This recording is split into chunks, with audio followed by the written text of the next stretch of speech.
Great. I welcome you all to my channel WBCS with Saurabh. তো আজকে আমি কতগুলো বইয়ের সম্পর্কে আলোচনা করব যেগুলো খুবই ফেমাস বুক, ঠিক আছে, যেটা তোমার কারেন্ট অ্যাফেয়ার্স এর জন্য খুব ইম্পর্টেন্ট। যেমন WBSSC যারা গ্রুপ সিইটি পরীক্ষা দিচ্ছ তাদের জন্য তো খুব ইম্পর্টেন্ট হবে। ইভেন যারা WBCS এক্সাম দেবে 2024 এর যেটা তোমরা দেবে, ঠিক আছে, ওইটার জন্য এই বইগুলো খুব ইম্পর্টেন্ট। আমি দেখো, বই এমনি হিসাব মতো অনেক হয়, ঠিক আছে, মানে কারেন্ট অ্যাফেয়ার্স তোমরা দেখবে প্রচুর হয়, কিন্তু এবার তার মধ্যে আমি কিছু কিছু যেগুলো খুব ইম্পর্টেন্ট, ঠিক আছে, সেটা আমি এনেছি। ঠিক আছে, তো এছাড়াও আরো অনেক বই আছে।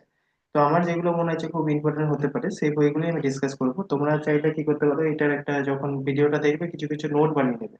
দেখো, যতই স্ক্রিনশট নাও, যতই পিডিএফ কালেকশন করে, কোনো আলটিমেটলি হেল্প হয় না। ঠিক আছে, আমার মনে হয় যে নিজের হাতে লিখে যখন মানে সেটাকে পড়বে, ঠিক আছে, সেটা তোমার অন্য মানে অনেক দেখবে মনেও বেশি থাকে। আমাদের দেখবে ছোটবেলায় সবাই বলতো না যে বাবারা বলতো লিখে লিখে এমনি পড়, ঠিক আছে, না দেখে লিখ, কোনো প্রবলেম তো সেটার ওই জন্যই মানে তোমার ব্রেন বেশি রিটেন করতে পারবে জিনিসটাকে। ঠিক আছে, তো আমি এরকম অনেক ফ্রি ক্লাসও নিই, তোমরা জানো যারা হয়তো অলরেডি দেখেছো। তো এই ফ্রি ক্লাসগুলো যদি জয়েন করতে চাও কমেন্ট সেকশনে বলবে, ঠিক আছে, তাহলে একটা গ্রুপে অ্যাড করবো। তো সেখানে অনেক সপ্তাহে যেমন আমরা সাধারণত দুটো ফ্রি ক্লাস রাখি, ঠিক আছে। এবার অবভিয়াসলি আমি অনেক জায়গায় ক্লাস নিই, তো সেখানে অবভিয়াসলি আমি অত টাইম পাবো না যে অত ফ্রি ক্লাস নয়। পেড কোর্স আছে, ফ্রি কোর্স, ফ্রিতে আমরা দুটো নিই, ঠিক আছে। তো সেটা তুমি চাইলে জয়েন করতে পারো, ঠিক আছে, বা একটা গ্রুপে আমরা অ্যাড করে দেবো, সেখানে ফ্রি ক্লাসগুলো সম্পর্কে জানতে পারবে। তো আলোচনা করেছে প্রথম বই, দেখো, হার্ট ল্যাব। এটা তোমার বানু মুস্তাক লিখেছিলেন, ঠিক আছে। এটা ইন্টারন্যাশনাল বুকার প্রাইজ 2025 পেয়েছে, ঠিক আছে। যেটা এটা বুঝতে পারছো কেন ইম্পর্টেন্ট হয়ে যাচ্ছে, কারণ ইন্টারন্যাশনাল বুকার প্রাইজ 2025-এ উইনার হয়েছে, ঠিক আছে। বুকার প্রাইজ উইনার 2025-এ। অরিজিনালি এটা লেখা হয়েছে কানাডা ল্যাঙ্গুয়েজে, ঠিক আছে।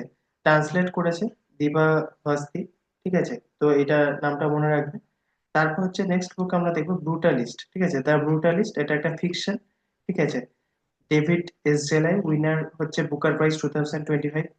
তো যেগুলো বুঝতে পারছো তো, মানে যেগুলো খুব অনেক বড় কোনো প্রাইজ পেয়েছে, ঠিক আছে, বা ধরো ইম্পর্টেন্স খুব আছে, সেই বইগুলোই আমি জাস্ট এনেছি, ঠিক আছে। তারপরের বই আছে এই মাটি কথা কাহে, ঠিক আছে। এই মাটি কথা কাহে, এটা উড়িয়া ল্যাঙ্গুয়েজে, ঠিক আছে। অ্যান্ড বক্সি জগবন্ধু, ঠিক আছে, ইংলিশে এটা। এটা তোমার যদি দেখো রিলিজ হয়েছিল 2026-এ, ঠিক আছে। পয়কা রিভেলিনের জন্য মানে উপরে এটা লেখা হয়েছে, ঠিক আছে। খুব ইম্পর্টেন্ট, যেহেতু পয়কা রিভেলিন কে কেন্দ্র করে এটা লেখা হয়েছে, তাই আমি বারবার বলছি স্টার মার্ক দিয়ে রাখো, ঠিক আছে। এটা খুব ইম্পর্টেন্ট, বারবার পড়বে, ঠিক আছে। তারপর হচ্ছে শিভম শুভম, এটা বায়োগ্রাফি অফ এ কাপল, ঠিক আছে। বিকে হরিনারায়ণের লেখা, মালায়ালাম পোয়েট ইনি, ঠিক আছে। খুব ইম্পর্টেন্ট একটা বই।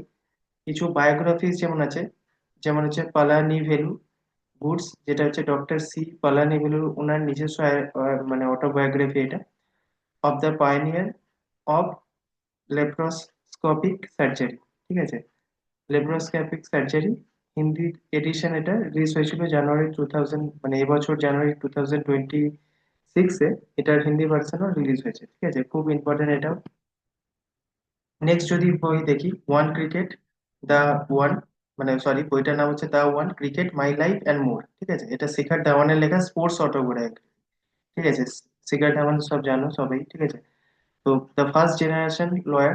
নেক্সট বই হচ্ছে অ্যাডভোকেট বরুণ শর্মার লেখা, একটা মেমোয়ার অফ বিল্ডিং লিগ্যাল কেরিয়ার, ঠিক আছে। তো এটা একটা ইম্পর্টেন্ট বই।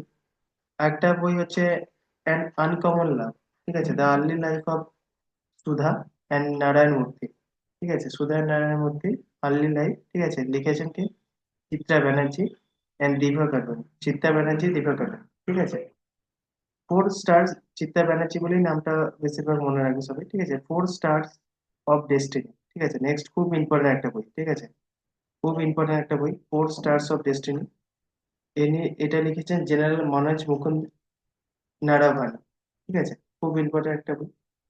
এবার আমরা দেখবো কতগুলো পলিসি, হিস্ট্রি আর ন্যাশনাল ইন্টারেস্টের উপর বেস করে কতগুলো বই, ঠিক আছে।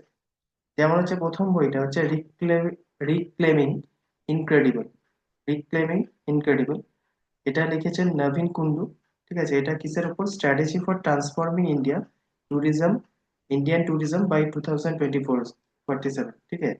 তো এটা তোমরা হয়তো দেখেছো যে আমরা ইভেন মানে যারা ইউপিএসসি র জন্য বেসিক্যালি পড়ছো তারা তো ভালো করে দেখেছো যে আমাদের ট্যুরিজম ইন্ডাস্ট্রি, ঠিক আছে, আমাদের যে ট্যুরিজম ইন্ডাস্ট্রি, এটা খুবই গ্রোথের দিকে যাচ্ছে, ঠিক আছে। ট্যুরিজম ইন্ডাস্ট্রি আমরা দেখছি খুবই গ্রোথের দিকে। এবার তুমি ভাবো এই যে বিভিন্ন জায়গার বিভিন্ন রকম যেমন হিস্টোরিক্যাল সিগনিফিকেন্স অনেক জায়গায় আছে, ঠিক আছে, যেমন তুমি রাজস্থান যাবে, ঠিক আছে, অনেক রকম ক্যাসেল প্যালেস তোমরা দেখতে পাবে ওইসব জায়গায়। তো অনেক জায়গায় দেখবে হিস্টোরিক্যাল দিক থেকেও সিগনিফিকেন্স আছে। আর নর্মাল কোনো জায়গায় একটা ট্যুরিজম যদি বুস্ট হয়, তাহলে অবভিয়াসলি ট্যুরিজম আমার বুস্ট হওয়ার মানে আমার আলটিমেটলি কি হবে, ইকোনমি বুস্ট হবে।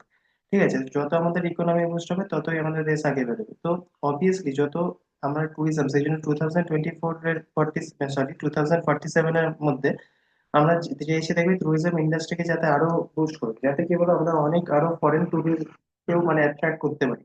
এবার দেখবে অনেক সময় ইন্ডিয়া এসে অনেক রকম তোমরা ইভেন কতগুলো প্রবলেম ফেসও করেছে। যেমন আমরা বলি না, ইন্ডিয়াতে অনেক সময় সিভিক সেন্স আমরা খুব কম দেখি, ঠিক আছে, বিভিন্ন জায়গায় নোংরা ফেলে দিচ্ছে, প্লাস্টিক এরকম, এতে কিছু খাবার খেলেও সেটা ফেলে দিল, ঠিক আছে, যে কোনো জায়গায় থুতু ফেলছে। তো এইসব জিনিসগুলো যত আমরা করবো অবভিয়াসলি মানে বাইরে আমাদের ইমপ্রেশনটা খারাপ হবে, ঠিক আছে, যাতে এইগুলো ফেস না করতে সেই সব দিকেও আমাদের লক্ষ্য রাখতে হবে। ঠিক আছে, তো ওভারঅল যদি ট্যুরিজম মানে তোমার ডেভেলপ করে, তাহলে ইকোনমি আলটিমেটলি আমরা দেখবো এর থেকে কিছুটা ডেভেলপ করতে পারি।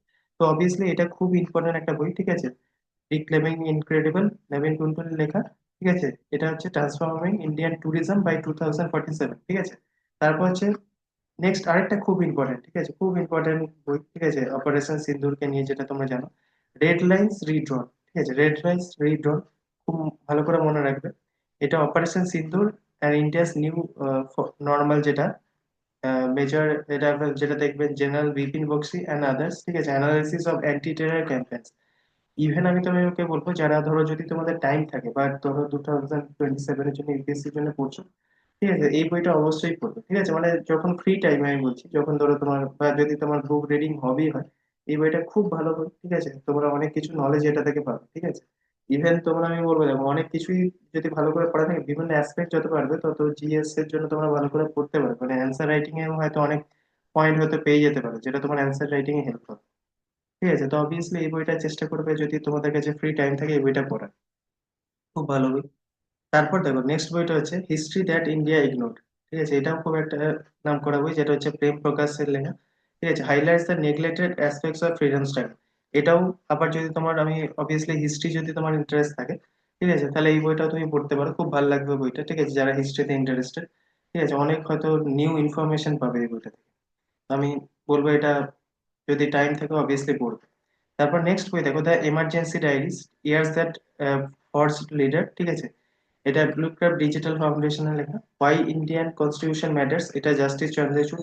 খুব এই বইটাও খুব ফেমাস, তোমরা জানো। ঠিক আছে, খুব ভালো বই এটা, এটাও পড়তে পারো। হোয়াই দ্য কনস্টিটিউশন ম্যাটার্স, এই বইটা হয়তো অনেক জায়গায় তোমরা অলরেডি নামটা হয়তো শুনেওছো, ঠিক আছে, অনেকে হয়তো পড়েওছো বিভিন্ন জায়গায়। ঠিক আছে, তো এটা খুব মানে ফেমাস বই, পড়ো। তারপর